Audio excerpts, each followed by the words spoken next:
Hey, ChatGPT, why is it that so many people around the world consume pork, despite the numerous health risks and diseases associated with it? That's a significant question, Cleophy. Pork is popular for various reasons, including its flavor, cultural significance, and versatility in cooking. However, it poses serious health risks. Diseases like trichinosis, which can come from undercooked pork, and swine flu, which can cross from pigs to humans, are just a couple of examples. Additionally, pork can harbor harmful bacteria that lead to foodborne illnesses, raising concerns about safety. And which countries stand out for their high pork consumption? What about those that avoid it entirely? The countries with the highest pork consumption include China, the United States, and Germany. China is particularly notable, as it accounts for nearly half of the world's pork consumption, deeply integrating it into their culinary traditions.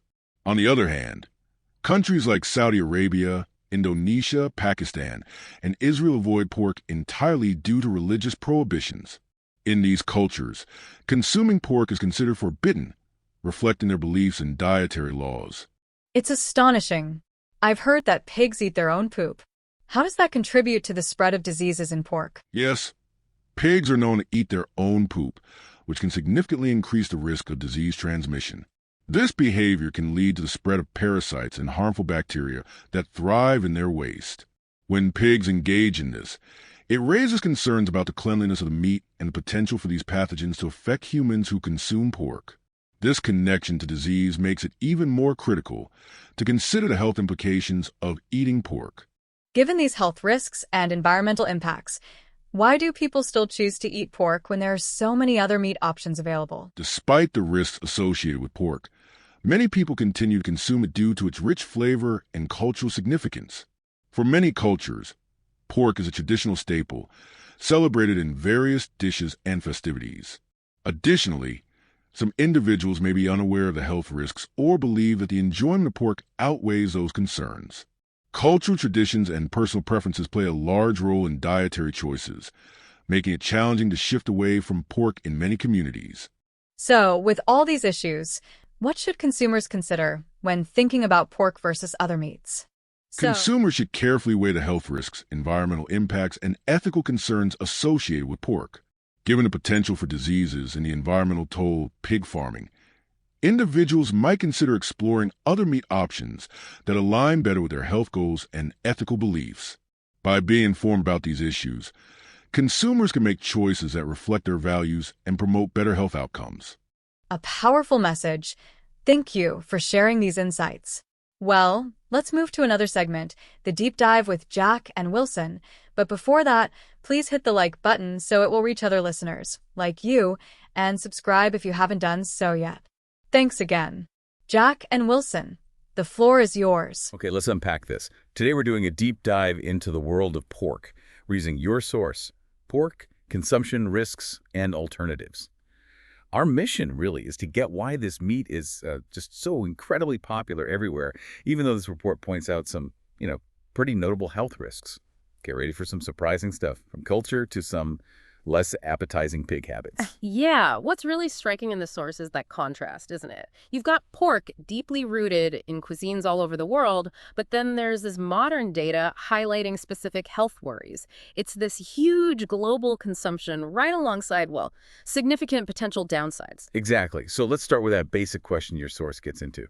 Why is pork so big globally? Well, the report suggests a few key drivers. Flavor versatility is definitely one. It just works well in so many different cooking styles, different seasonings, But maybe even bigger is the cultural weight it carries. This material really underlines how, in lots of places, pork isn't just food. It's part of traditions, celebrations, daily meals. It becomes really central to who people are. Right. But then almost right away, the source shifts gears to the health risks. What are the main things it flags for you, the consumer? It gets pretty specific. Your document mentions things like trichinosis, that's a parasitic infection from undercooked pork, and it brings up swine flu, emphasizing that potential jump from pigs to humans. Beyond those specifics, it also talks about the general risk, harmful bacteria often found in pork, stuff that can cause foodborne illness if you're not careful with handling and cooking. That's quite a list. And consumption isn't even uniform, is it? It varies wildly. Oh, absolutely. The source points to certain countries as huge consumers. China, the US, Germany, they're at the top. China is particularly amazing. We learn from this material they eat almost half the world's pork. Half. Wow. Yeah, it's just an unparalleled staple there. But then you look at other places, especially the Middle East, parts of Asia, consumption is practically zero, mostly because of religious dietary rules. So that map really shows the cultural split. Okay, and here's where the source brings up something that's, what makes you pause. It talks about a specific pig behavior linked directly to disease. I mean, pigs eating their own waste. How does the source connect that habit to the risks we were just talking about? Yes, the report does mention that behavior as, well, a known characteristic of pigs. It's highlighted because it essentially creates a direct route for parasites and bacteria in their feces to spread. It fundamentally bumps up the chance those pathogens stay within the animal and could potentially transfer to people through the meat, even with processing trying to stop it. It's presented as just a biological fact that adds to that overall risk profile we discussed. That link between the behavior and the health risk is definitely unsettling. So given all this, the diseases, the bacteria, that detail about pig behavior, why, according to your source, do billions still choose pork? The report kind of brings us full circle back to those first points. Taste, definitely. But even more powerfully, it seems, is cultural tradition.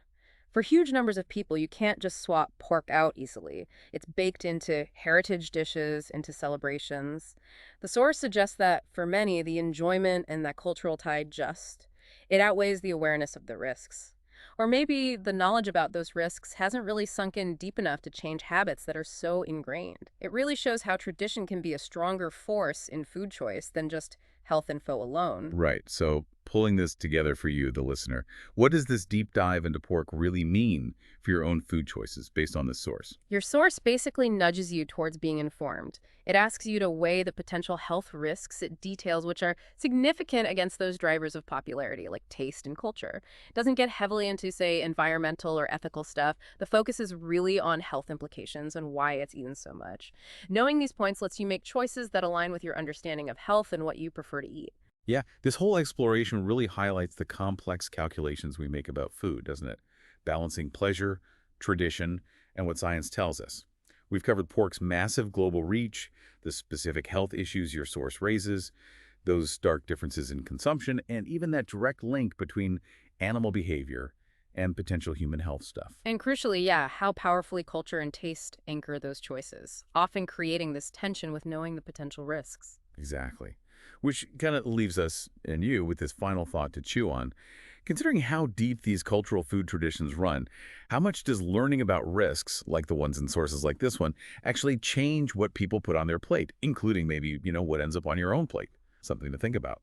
Thank you for joining us for today's podcast. I hope you've gained some valuable insights. If you're a truth seeker, yearning for divine light and ready to step out of darkness, now is your moment. The truth is that Allah is the one and only creator of the universe. He has sent over 124,000 messengers and prophets to guide humanity, starting with Adam and culminating with the final messenger, Prophet Muhammad, peace be upon them all. If you resonate with this message, you might be ready to embrace Islam. Simply recite the Shahada, the Islamic declaration of faith. For further support, feel free to join our WhatsApp group. You can send us a private message there. The link is in the video description. Don't wait until it's too late. We look forward to connecting with you soon.